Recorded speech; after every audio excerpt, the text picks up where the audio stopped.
Saudara polisi pastikan sanksi sita kendaraan selama 2 bulan bagi para pelaku kelompok berandalan bermotor masih berlaku. Hal itu agar membuat jerah dan mengingatkan orang tua agar tidak. Dua remaja putri di Kabupaten Rejang Lebong, Bengkulu ditangkap polisi karena diduga melakukan tindak pidana pengeroyokan pada seorang remaja putri lainnya.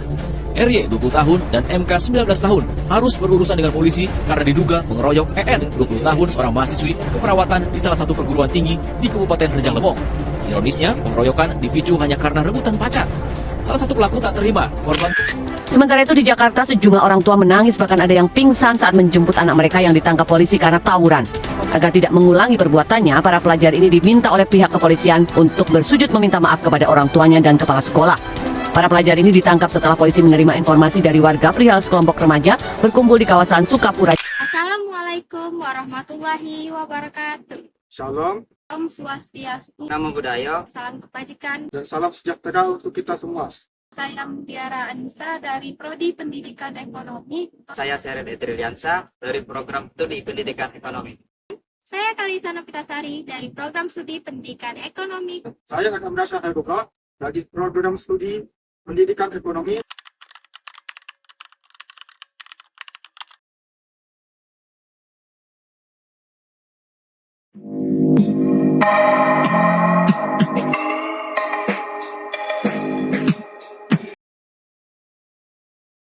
Kenakalan remaja adalah perilaku yang menyimpang yang dilakukan oleh remaja dan bertentangan dengan norma-norma sosial, moral, dan hukum yang berlaku. Hal ini dapat berupa tindakan yang merugikan diri sendiri, orang lain, atau lingkungan sekitar.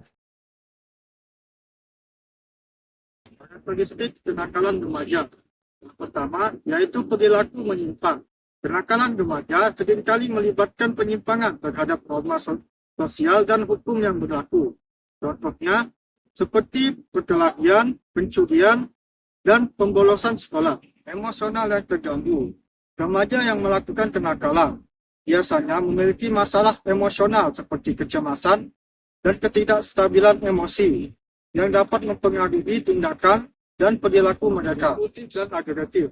Mereka cenderung bertindak tanpa berpikir panjang dan menunjukkan sifat agresif serta menunjukkan perlawanan terhadap otoritas dan berlaku. Orientasi pada kenikmatan sesaat. Remaja ini biasanya lebih fokus pada kepuasan instan tanpa mempertimbangkan konsekuensi jangka panjang dari tindakan mereka. Sosialisasi yang buruk. Mereka seringkali kesulitan dalam berinteraksi dengan masyarakat dan cenderung tidak memahami norma-norma sosial yang berlaku.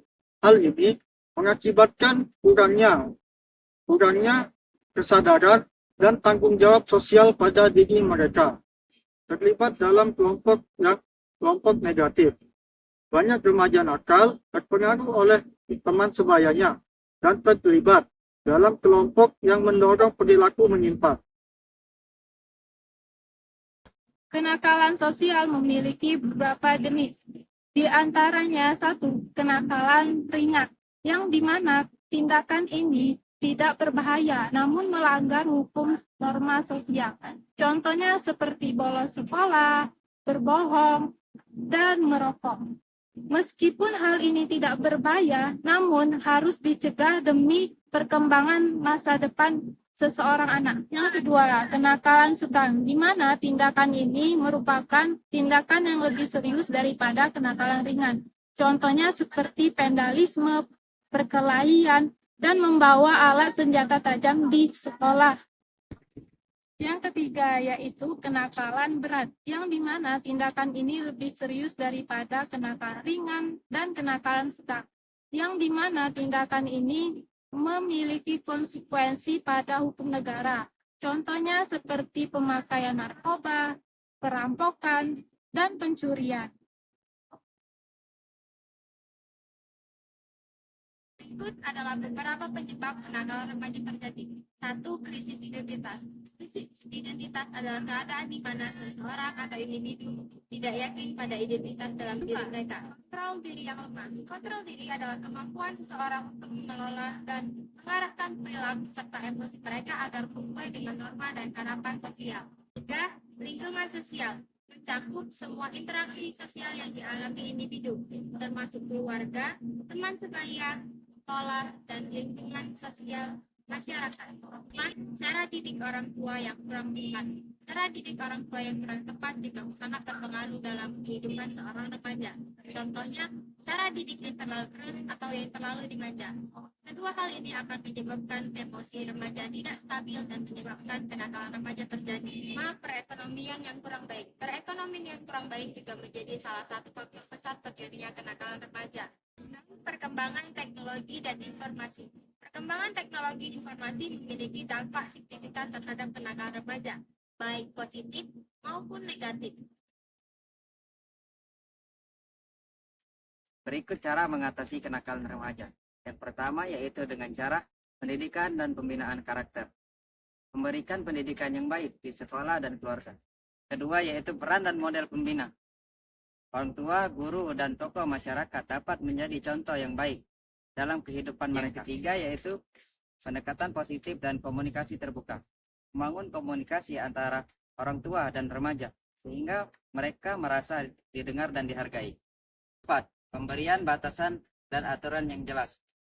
Membuat aturan yang jelas yang dapat diterima. 5. Pemantauan pengaruh teman sebaya.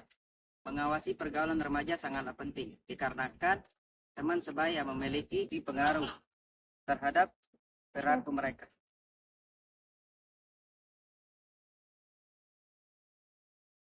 Setelah mendengar penjelasan tentang kenakalan remaja, ini kita akan membahas tentang metode pembelajaran yang cocok untuk disampaikan dalam menyampaikan materi tentang kenakalan remaja. Metode tersebut dinamai dengan metode pembelajaran reflektif yang berfokus pada proses pertimbangan pengalaman seorang peserta didik dan pengetahuan antara pengalaman yang mereka telah pelajari. Dalam menyampaikan menggunakan metode pembelajaran refleksi ini, seorang pendidik memiliki 4 cara dalam menyampaikan atau mengimplementasikan metode tersebut. Yang pertama yaitu merencanakan suatu kegiatan refleksi, yang dimana seorang pendidik harus menyusun rencana dari tahap awal hingga akhir pembelajaran di sekolah.